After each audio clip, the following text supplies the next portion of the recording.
Hello and welcome to the MKG Podcast, the podcast that helps marketers grow their businesses using the 4Ms, the right means, messaging, media, and measurement. I'm your host, Carrie Gard, and to help me introduce today's guest, I have my dear friend and mentor, Adrian Mansell. Adrian, Happy New Year. Oh, thank you. Thank you so much for having me and letting me help you kick off season 2. Yeah, thanks for joining me. I'm pretty excited about Yeah, it. this is my first podcast, so hopefully I don't sound completely horrible and passable. I feel like I've got some big shoes to fill here, but we'll see how it goes. Oh, it's going to be fantastic. And it's going to be fantastic because you did this with me. So today I have interviewed Erin Weed, who just kicked off this thing called Speaker School, which is really cool. So Erin has helped people over the years in creating TED Talks, which is no easy feat by any means. But now she's taking it to a place where anybody can learn how to do a TED Talk. And I didn't quite use it to do that because I'm not quite ready for TED. A little out of my... It's a really high fidelity production right there. Not quite there yet, but I do want to write a book, and we've talked about this. So Adrian is my mentor and has been for the last 2 years? Formally for the last 2 years, yeah. But we started an agency together, and I wouldn't say I was really a mentor back then, but we talked a lot. We talked a lot. So we've definitely known each other for 8 years now? Yeah, something like that. It goes way too fast. Way too fast. But it was really cool to reconnect with you 2 years ago to say, I think there's some partnership here in you helping me grow into, my skill set as COO, which you've helped me done phenomenally. And one thing you've constantly talked to me about is definitely getting out there and speaking and learning how to do it better. But we've also talked about passion projects and how important they are. Yeah, especially in kind of the role that you've been playing at MKG. There's so much day-to-day minutia that goes on that's behind the scenes or hygiene tasks that if you spend all your time just doing these thankless hygiene tasks, it sucks all the fun out of work and this company that you've built. So that would just really suck without some passion projects. Yes, and so I had finished a passion project. We were riffing on some other passion projects, the podcast being one of them. I'm so glad that I was able to get season 1 out last year. That felt like a big accomplishment for sure. I'm excited to get season 2 going. I've got a lot of great guests coming up this year. But the reason I did my interview with Erin, and then I had a meeting with you like literally the next day, and I was like, we talked about me writing a book. I sort of like put it to the side because I was like, I don't know what I'd write about. I mean, I have a bunch of different topics that I maybe could write about, but I didn't really have like an anchor or that stake in the ground about this thing. And then I talked to Erin, and I was like, there it is. There it is. Yeah, you were so excited too when you talked, and that excitement was really infectious. So I was really excited that you were going to go through and do this and kind of the exercise that we talk about in a little bit. And my excitement literally came from this interview because after talking to Erin and having like a clear vision of Speaker School and what it can do for people, not just in helping you write a TED Talk, but for a whole bunch of things like writing a book, like being able to get up on stage and just feeling better in your own skin in presenting anything, from being a marketer and having to present to your boss to doing a big, talk on a stage. And so it really does have a lot of legs. I'm really proud of Erin. This is such a huge accomplishment for her, and I'm really excited for you guys to hear this interview. So without further ado, this is my interview with Erin Weed. Erin, thank you for joining me. Yeah, thanks for having me. Great to be here. Erin, so talk to me. Public communication is your passion, public speaking. How did you sort of get into this? Well, I actually majored in speech communication in college, not because I thought I'd do anything with it. It was just easy. This was like me and all the football players, no offense if you play football, but it was just kind of one of those majors to get through it. I was really involved in a lot of student activities though in college and running the student government. And that's what told me in college. I ended up in television production.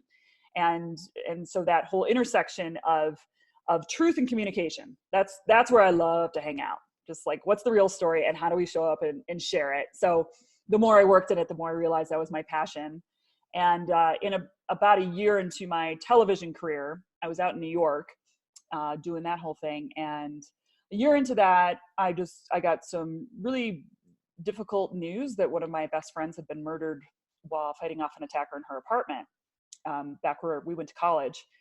And it was just kind of one of those situations where I often refer to it as a matrix moment. You get the red pill or the blue. You can look at the gritty awfulness of the world and how things really operate, or you could just kind of be in your own little fairyland. And for me, I wanted to look into the eyes of violence, and right around that same time, 9/11 happened. And I was commuting to the World Trade Center every day. So those two events happened within 90 days of each other. And it was just kind of like, okay, I think through the grief and through the pain, I was just feeling also compelled to look at if there was something about this that I needed to do something with. And so I ended up transferring my little communications to starting a company called Girls Fight Back. And we basically provide women's safety and self-defense seminars at high schools and colleges across the world. And it's essentially a one-woman 90-minute show it's essentially an assembly that combines personal safety and comedy and ass kicking. I could have used that. Yeah. I lived in New York. I lived like by Avenue D. Okay, you know what I'm talking about. Many times where I wish I had a little ass kicking up my sleeve. Totally. Well, and it was designed for people like you, because after Shannon was murdered, I wanted to defend myself. And certainly after 9/11 happened, I'm sure most people who are listening to this had some kind of tie to that, or even just watching it on the news. It's like you feel fundamentally unsafe. And so I was just like, man, I don't want to be like a karate master. I don't want to be like a kung fu ninja. I just want to know how to open up a can of whoop ass if I need to. And someone's like in my apartment, So I developed Girls Fight Back from that standpoint. But as this relates to the topic we're talking about here today around public speaking, I knew that I needed to get a message in front of young women that were at the highest age risk or risk group, which is the ages of about 16 to 22. Those are the areas in a woman's life that you are most at risk for something really bad to happen to you, violence-wise. So I was like, okay, how can I get in front of them? And I just remembered that when I was in college, I was forced to go to all these speakers. And usually they weren't very good. And like, they made me miss my whole night of reality TV shows, and I'd just be angry about it. But I was like, what if that was cool? Like, what if I could actually be a good speaker? What if we could pull together content that taught them a whole lot of stuff in a short amount of time and make them laugh and kind of infotain them? And so I actually ended up putting my speech degree to good use and created the seminar. And many years later, it's still going strong. I ended up selling the company in 2013. In that time, we spoke to over 1 million women at live events around the world. That's amazing. And now you do a couple different things. You have Aviso, which you talked about, where you were telling me that that's more of like a very all-in-one sort of public speaking situation where you actually help somebody figure out what their truth is, all the way down to creating the script to then actually producing a talk for them and videotaping it and everything, which sounds amazing. And then you have the dig. So the dig is actually a process where I help people discover their truth and narrow it down to just one word. And that's actually, I work with people one-on-one to do the dig. And the whole point as it relates to public speaking is that if you know what your truth is and you have clarity on who you are and what you have to say, then that clarity is going to turn into confidence. If you are confident on a stage of any kind, then you are going to create the third C, what is called connection. So that's really what people want when they want to hire a speaker coach. In most cases, they might say, oh, I want to get a standing ovation, or I just really want to get ahead in my career by giving a really kick-ass talk. Really what they're saying is, I want to be able to connect with my audience in such a deep, inspiring, and authentic way. How do I do that? And so many people think it's because you move your intro joke, and the reality is it's not. It's about being authentic. It's about being so clear about who you are and confident enough to say it. So I started the dig to essentially be the process to help people unearth that. And I started that after I sold Girls Fight Back. I began working for TEDx Boulder and working with their speakers. And I just realized, wow, you have these genius people that are doing incredible things in the world. And yet to hyper distill that what they're doing and the essence of it down to 18 minutes or less is extremely challenging for anyone. And so the dig seemed to make it a lot easier for people. Which actually rolls right nicely into our next thing that you just kicked off. So congratulations on opening speaker school. Oh, thank you. Yeah. And it's basically bringing Aviso and Dig kind of into the fold for people to sign up online now so that they don't have to be in person. Yeah, totally. I mean, Speaker School, it's just speakerschool.com. And it basically is 8 steps that I have constructed over my almost 20 years of working in sharing authentic messages with the world through speaking. And I broke it down in these 8 steps to try to make it easier for people, because I find that so many people have such high expectations of themselves to get out there and be these incredible public speakers. And the reality is there are 8 different things you kind of have to nail in order for that talk to be awesome. And it's so much bigger than what your slides look like or how your script sounds. There's so much more to it. And all 8 of those steps actually start before you even give the talk. Not all 8 of them. I would say out of the 8 steps, I mean, it's really step number 6 out of the 8 that is delivering your talk. So there's 5 steps before that of things that you should be doing that most people have no idea they should be doing. And they shouldn't know this. Like, I was a career speaker for most of my young adulthood. So I figured it out on my own. I didn't learn it from my speech degree. No one's out there telling you about it. So I wanted to create the course so that people who are taking it could be going about their busy lives and learn this stuff and know that all of these steps not only are important, but they also build on top of each other and set you up for success for the next step. So the first step is the dig, which you talked about in terms of like digging in and finding your truth. So can you tell us sort of how you get people to uncover their truth and what they should be talking about? So the way I do it is I ask someone their life story, and they start telling their life story. And basically, when I'm working with someone privately, I'm sticky noting it. So sticky noting all of the things that happen, the themes, the feelings, the overarching repeating things that happen throughout a life. And I sticky note it on a window. I have one on my window right now. And basically we go through this whole process where I could pick out all the truth words, which would be like, a truth word would be freedom, peace, those sorts of like very big words that are bigger than your story. And we figure out your operating system, which is a series of words that work together that are essentially the thing you're doing over and over again. And then within that operating system, we are finding one word that is the ultimate North Star. It's almost like if the operating system is the soccer team, the soccer captain is the one word. So you need them all and they're all important. But that one word is a great guidance system, because if you've ever gone to, say, a conference, let's say you've gone like a marketing conference, but if one person's dig word is, let's say, abundance, and one person's dig word is authentic, those 2 speeches are going to feel really different. They're both talking about marketing, but one's talking about marketing from the perspective of abundance and doing lots of things. The other one is approaching it from a place of authenticity and being real. So they're both talking about marketing, but they're completely different talks. And so I realized that has to be step 1 when we're giving our talks, is that we know what our word is. So we know what we're really talking about on a macro level. Does this make sense? Yeah. So you really need to dig into like your whole story, which I think to sit down and actually tell your story, the things you uncover, and that is pretty amazing. It's almost like a therapy session, actually, a little bit. My client this morning just said that. She's like wiping tears away. I'm like, I should really have a license right now, and I don't.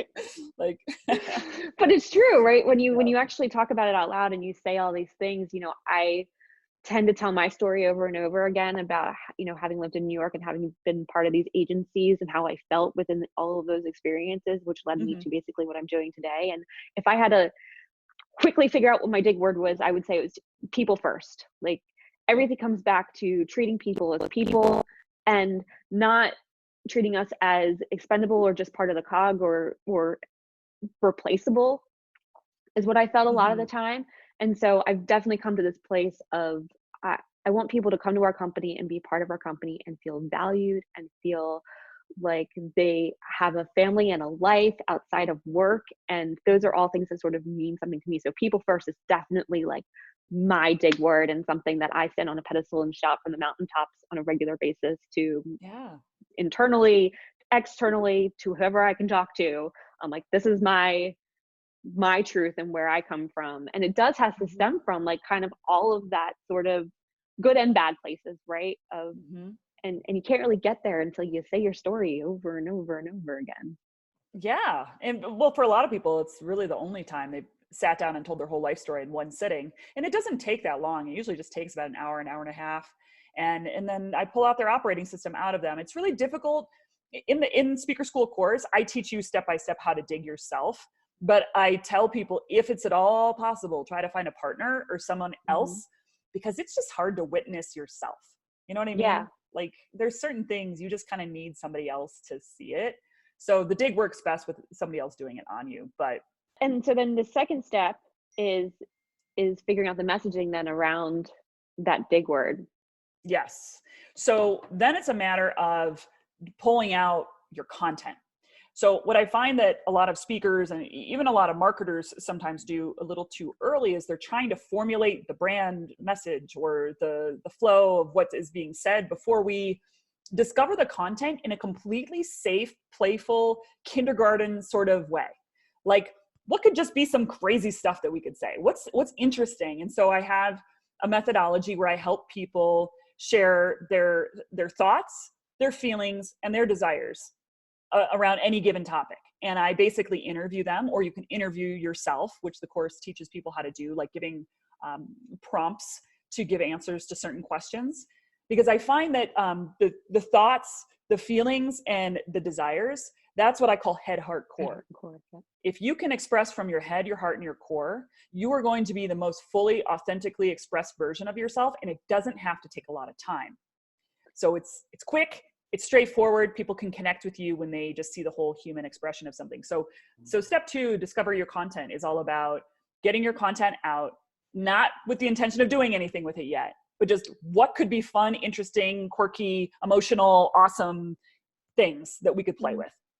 And I love head, heart, and core. When we first talked a few months ago, it was the first thing you'd mentioned to me, and I actually sat down and I hadn't done the dig, so it was definitely not probably as powerful as it could have been, but it was definitely the steps. And I love what you say in your talk too that you did in Boulder, of that really head, heart, and core can be used for anything. It can be a one-on-one conversation. It can be to an audience, like if you're doing speaker school.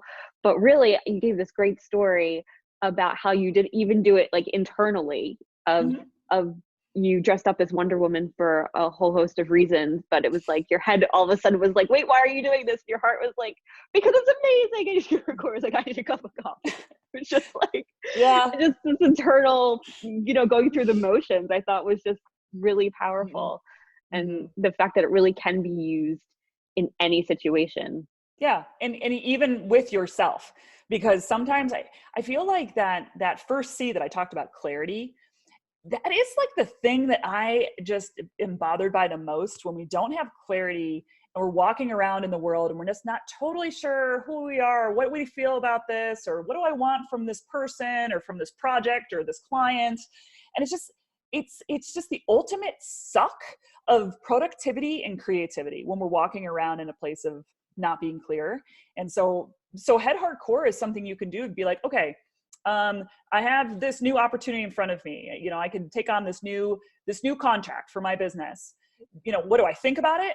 What do I feel about it? And what do I want from it? And after you've written that all out, or expressed it out, or even thought it out, you are probably going to have a lot more clarity on what you should actually do. And the want being really the most powerful in that, like, what do I really want from this? Yes. However, sometimes people try to do that work too early. If you don't give yourself the ability to just like let all the thoughts go wild, which our culture is kind of obsessed with the head, it's really hard to access truly what you want from an authentic place. You can get to there from a little bit more of an indignant place, but from a pure, neutral, this is, like, can it be neutral? I think it can be neutral. Like, when I mean by neutral is like, it's what I want and it's not cluttered by all this other stuff. It's just truly what I want. So like neutral in that sense. But yeah, it's hard to access that directly for a lot of people. Some people, like even like speakers, to bring it back to speaker stuff. I mean, Martin Luther King, incredible core speaker. Greta Thunberg, this young girl who's out there giving these incredible speeches about the environment. She is giving almost 100% of her talk from the core. Of just what she wants. What she wants, what she expects, how we've let her down, what she wants from us going forward, how this is not okay. Like, that is all core. It's like mom talk, right? Like when we talk to our kids, like, that's not okay. Like, you need to wear shoes. It's snowing out. Like, I don't care that you don't like shoes. I don't care that you don't like how it feels on your feet. But, the kids are great at speaking from the core because they don't have all the thoughts and the feelings as much yet. They know what they want. They want it now, and the world revolves around them. So why not give it to me? But you got to get there. And the next place is, once you have the message, the head, heart, and core, it's then actually creating the content.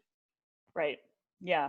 So that's step 3, develop your storyboard. So now that we have this whole like pile of content, then it becomes a challenge of, okay, let's sift through it and let's figure out what's most in alignment with us and our truth and our goals and our objectives, and developing a storyboard that makes sense.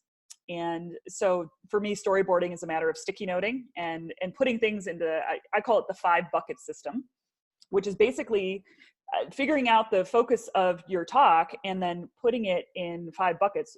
Bucket 1 being the intro, bucket 5 being the conclusion, and then having 3 pieces of information they could be walking away with. It doesn't necessarily need to be sequential information like step 1, step 2, step 3, but it's just the human brain really can't retain more than 3 to 5 things from any given talk. So the storyboard helps us figure out what we want to say, in what order we want to say it, and then put it in buckets so that it's organized in our brains so we can deliver it clearly, and it's organized in how they receive it so they can hear it clearly. And you're going to need a whiteboard and sticky notes and pens, and get ready to have arts and crafts. This sounds amazing. That's and right. So like step away from your computer for a minute and actually like just be and get to your truth, and then be able to like spell it out. That sounds amazing. So after content is the script part then, right? Because you have the order of operations. Now it's just a matter of writing it down in a way that you can then deliver it. Yeah, I see the storyboard as being almost like a visual, like a visual outline. Like how we had to write outlines in school. You had to do an essay and they make you do like Roman numerals and stuff. So if you want to draw on that experience, then it's basically 5 Roman numerals are your 5 buckets, and all of the supporting content underneath is your ABCs.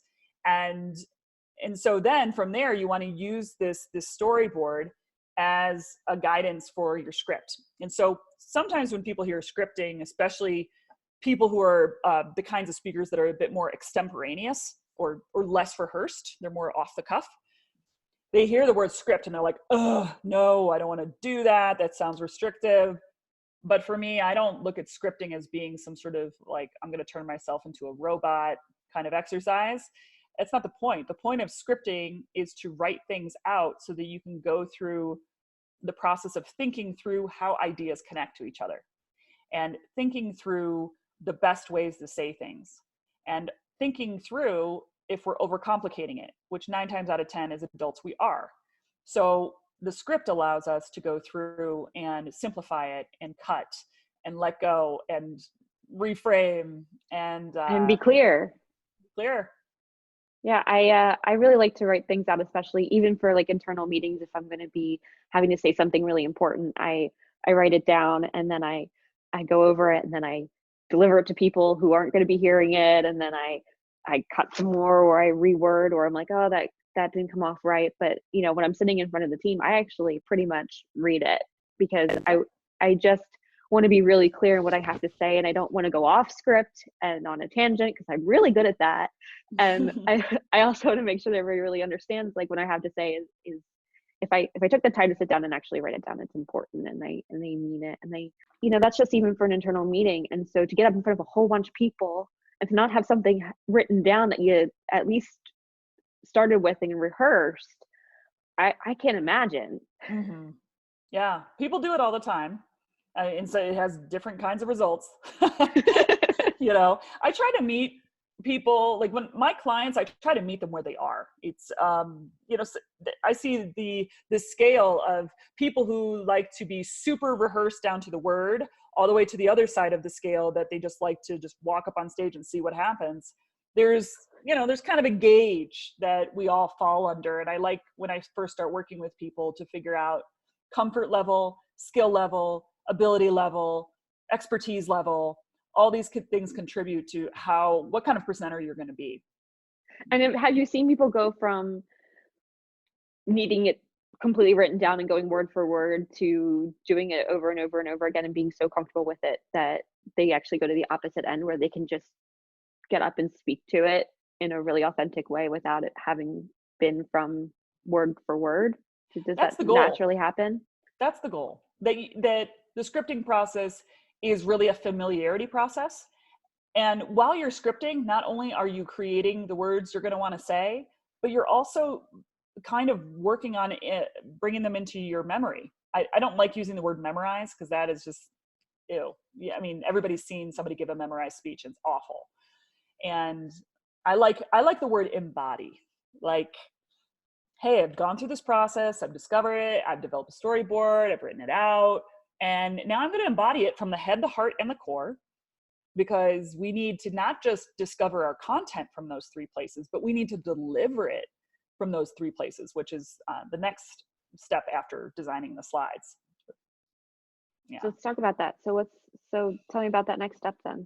So design your slides is, I always say this is number 5, and it's after scripting, which most people, like I see a lot in the business world, think like, okay, you get a speech and the first thing you should do is open up PowerPoint and just start like creating the talk, right? And it's okay if you're a visual person, really what they're kind of wanting to do in that moment is they're trying to actually visually storyboard it. However, what happens is that these slides turn into these death by bullet points, and not fun to look at. They're usually very wordy. And I believe the best slides are a picture. And it's a picture with maybe less than 5 words on it. And it's on brand. Like if you have a color scheme, you know, that it's all like recognizable. The same way it should be recognizable if someone gets your business card versus if they go to their website versus if they go to your Twitter page. It should also match your slides. Like it should all be tied together. So I look at the bigger brand when we give the slides, and also slides can be so many things. They can be giving information. They can be telling a joke. They can be the punchline of your joke. They could be creating emotion, creating feeling. So I see slides as kind of being your secret sidekick if you use them right. I love that. And I know in marketing, we give presentations all the time to clients, and unfortunately we have to stuff them with bullet points because it's, while we're delivering it internally or externally to a client, it might go beyond the client to someone else, and it's something that they might have to read. So in that case, sometimes it makes sense. You kind of have to get the bullet points in there. You have to have the information because you're not necessarily delivering it. But when you're standing in front of a group of people and you're delivering something, you don't need it. I love that. Like that it's your sidekick. It's really just that visual in that moment of something you're trying to describe and giving that visual cue of it. You had that Wonder Woman photograph in your TED Talk, which was fantastic. Yeah. So I do think what you're talking about, I love that you brought that up, because it's almost like especially in the marketing world today, the lines get blurred between what is a proposal and what is a presentation. Because in so many cases, you have to present about what the proposal is. And that does get tricky, because presenting, you want different kinds of visuals than in a proposal, which you need all the information. So some people that I've worked with, we decide to separate the two, where there is actually a presentation given and they record it using the slides so that you can watch a 10-minute version of the presentation, and then you can read the proposal as a PDF. Totally too many words on slides is that people kind of skim them. I don't feel like deep understanding is going on or deep connection. So it's not my preferred mode. However, I know tons of companies still do it. Yeah, we try and include like an executive summary. So it's just like a snapshot at the very top of like, here are the things you really need to know. And then here's all the other slides with all the data and all the bullet points and all of the land. It's definitely not ideal, but it is where the market sort of is and what people sort of need, because then they like to take it from what you're giving them and then drop it into an internal slide for them to then present. But I do think we're all trying to sell something at the end of the day, right? No matter what kind of presentation it is, whether it's trying an internal idea, whether it's to a client to get them to buy off on something, to continue to work with you, whether it's you as the marketer trying to deliver something to your boss, you're trying to sell them on something. And so to make it in a way that is real and authentic, but also not so many words on the page, and making the visual partner with that, I think is way more appealing and get your storyline across a lot better, to your point, Mm-hmm. than the words. Yep. So once you have the presentation, you deploy. Yeah. Well, after you have the slides, then you deliver the talk. And so that's step 6. And that's when most people think about speaker coaching, they're thinking about being on stage and how does your voice sound and what does your body look like and memorization and all those things. And that is a legitimate stage. It's just stage 6 out of 8, you know, like, and it's not stage 1 where a lot of people think. So the step after that is deciding your strategy. I personally like to look at speaking as, first of all, something that pretty much everybody has to do in some way, shape, or form, whether it's in a setting of one-to-one or one-to-some or one-to-many. Going through this whole process of knowing your truth and your message and crafting it is just such a valuable thing to do. But when I work with people on their strategy, we work with, okay, how can we take our authentic message and strategize how it's going to get heard in the world? Not the deployment yet, like not like the actual tactical tools, but where does this make the most sense to reach the people that we want to target? Is it speaking? Is it a podcast like you have? Is it a book? Is it through our services? And if so, what services should we be offering? And I challenge people to create sustainable message ecosystems by measuring for each of these little bubbles in your ecosystem, measuring, do I love it? Does it serve a higher purpose? And does it make me money? Like, does it feel worth it from a financial standpoint? Because without any of those 3 things, you have a very unsustainable ecosystem, and it's going to collapse. Well, and it goes back to that head, heart, and core piece of it, right? Where it's really got to, and what you're talking about in terms of embodying it, and that really comes to the love piece of it and the purpose, right? I mean, if you feel this talk and what you're trying to deliver, and if it really means something to you, then the love and the purpose is there. It's just a matter of it, to your point, is it sustainable in the fact that is it going to essentially make you money? And how do you even determine that? I mean, if you just love, I mean, I think you found interesting ways of doing that between the girl power Mm-hmm. in one way, and then to now transition that into actually teaching people how to give talks like that. But for some of your clients, do you have any examples of like how you've taken sort of just their story and helped them turn it into something where they can actually go and make money off of it? Oh, totally. Like, one of my early clients was Ash Beckham, and she gave a TEDx talk called Coming Out of Your Closet. And she's a gay woman and wanted to tell her coming out story. And when we started working together, we began with the dig. Her word is freedom. And at the time, I mean, she was operating a food truck. She had like an I think it was Indian food truck. And so she was not doing anything in the realm of speaking or message spreading or anything. But we did her TEDx talk together, and it was a phenomenal talk, and she went viral.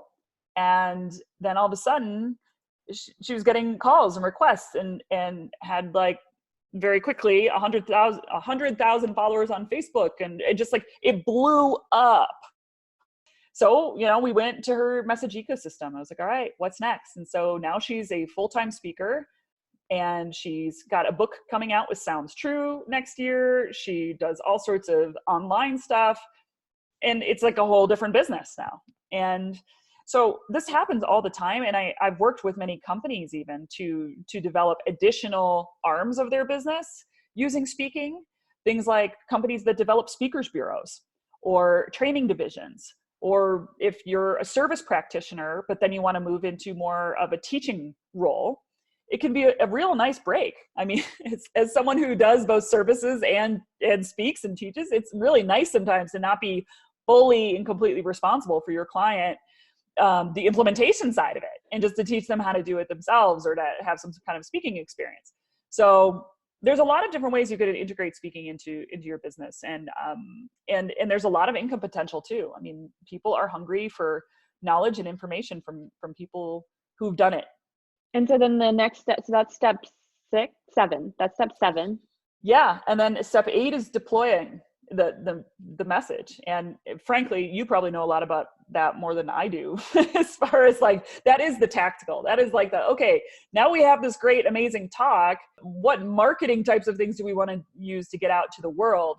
In speaker school, we focus more on the speaker journey. So how do you work with speakers bureaus, or how do you get booked to speak? How do you get picked for a panel at Boulder Startup Week or wherever you want to talk? Or how do you get chosen at TEDx?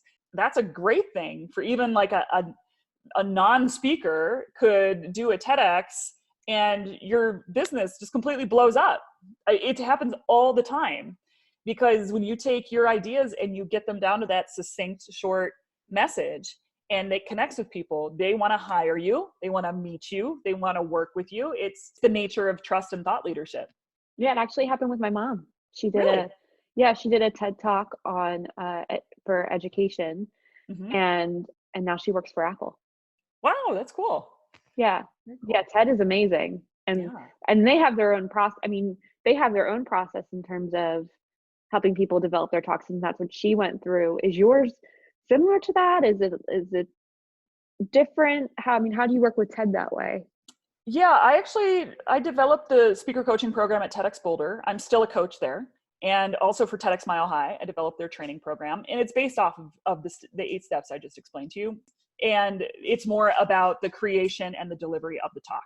Erin, thank you so much. I'm ready to go sign up for speaker school, because as much as I think I have my dig word and like my mission and purpose and love and head, heart, and core, as well as the authenticity and transparency of it, I wonder if by going through these steps myself, if I would actually uncover something brand new. So thank you so much. This has been an honor. And I wish you all the best with speaker school. I think it's going to be awesome. Well, thank you so much. It was great to be here.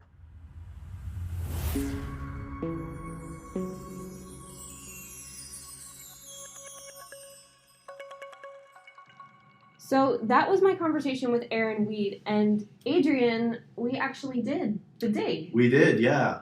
I got to a word. We did. It took some time, for sure. I think it took some effort, but we definitely got to one word. I would say it's a fairly big word, which sounds funny to say. It's not a very long word, but it's a word that represents a lot of different things to a lot of different people, and there's a lot of greater definitions about it. I don't know. I don't want to be the one that takes the wind out of the sail of sharing your word. I think that you should do that, but I think we found a good one, and I was really pretty pleased with what we landed on. I think it was a really good fit. Yeah, I'm really excited, and I'm gonna hold on to it and make my listeners sit on the edge of their seats to wonder what on earth this word could be. So stay tuned on that. But I do want to talk about the process, because it was definitely something I walked into where I wasn't really sure how it was going to go. Mm-hmm. And while Erin does a really good job in speaker school of talking through what you should do and what to expect, once you go through it, it's definitely a very different experience. And so as the person doing all of the speaking, it's not actually that difficult. You get to sit down, you get to tell your life story. It's very therapeutic. But for the person taking the notes, it's definitely some pressure there, right? Yeah, no, there is some pressure. And I would say select your listener wisely, because this is not a passive listening experience for the person listening to you. In my case, I took many more notes on many colored Post-its than I usually do, because I feel definitely there's a lot of pressure and responsibility, not necessarily to get it right, but to listen through everything and start applying a bit of a sieve to what is contextual versus what is really a good nugget that needs to move forward. And to your credit, I think that you were very verbose, which I think was good, but that also made it difficult to take a lot of notes. I would say one thing is, and understandably, we started really heavy in background, and maybe because we have such a long-standing working relationship, I kind of know a lot about how these other things are, but I didn't know the first part. But it's definitely a challenge to listen to the early parts of someone's kind of professional identity, or way back to elementary school, and try to find the worthwhile nuggets that would get to a dig word. It's difficult to, while you're listening, identify what's worth taking notes and what's worth isn't. But I guess that's probably just a scribe note-taking exercise. Aside from that, I was really great to see from your perspective and your internal narrative and kind of monologue of what that arc was. So even if it didn't seem obvious to me that these are things that are really worth writing down, the fact that you're mentioning them means that you do think that they are worth writing down. So I wrote almost all of them down. I definitely focused on a bit of a timeline. And then the other thing that I did is I tried to identify some key themes and observations that we kind of went through. And I probably had about 50 different little notepad, not full notepads, but little post-it notes that are filled out with my horrible chicken scratch. And then at the end of that, we kind of digested and talked through all of them. I think I had about 9 different potential themes or dig words that we were looking at. And then we kind of found the right fit. Yeah, that's one that was just sort of in the center that sort of held it all together. And it was this big aha moment for sure. I think it was really good that I actually had, I don't know who else I would have done this with, because you really can't do it with somebody really close to you. Like, there was no way I was going to sit with my husband. This didn't make any sense in that realm. Because he knows everything. You're not telling him much new. I'm not telling him anything new. He's not going to have a fresh perspective on it. And because we've already had this working relationship, it just made a lot of, and we were both working towards this common goal of what we wanted to achieve out of this. I think that just made a lot of sense. So Agreed. I agree. I think the hardest part in finding your dig word isn't finding the word, it's finding the right person to sit down and do this with and set the right expectations. I actually had Adrian, I think I had you actually listen to the first part of the speaker school so that you knew what the expectation was. I think that's a really important key. In doing this. Yeah, I would say if someone were to go through this at home, definitely have them get as much up to speed with the content as you are. The listener needs to be as up to speed with this process as the speaker to ensure that the right expectation and responsibility is set. Because, I mean, we're not curing cancer, but it is a responsibility to make use of this time effectively. Yeah. So yeah, I'm glad that you did that so that I didn't just blunder through it. Yes, it was awesome. I'm really excited about my word. I'm really excited about writing. I'm going to write a book. Yeah, I think that's great. I think that this is a really good step in that staircase of the story that's going to be your book. I really do. I'm excited. I'm really excited. Well, thank you so much for joining me. Certainly. And kicking off season 2. Thank you, listeners. If you'd like to learn more about Erin Weed, please visit speakerschool.com and you can easily register. I've only done the first part. We've only just done the dig word, but I'm really excited about getting more into the next 7 steps that she's got going on and getting this to a place where I can really talk about it and really own this word. I'm really excited about that. Thank you for listening to the MKG podcast, the podcast that helps marketers grow their businesses using the 4 M's, the right means, messaging, media, and measurement. I'm Carrie Gard, and until next time.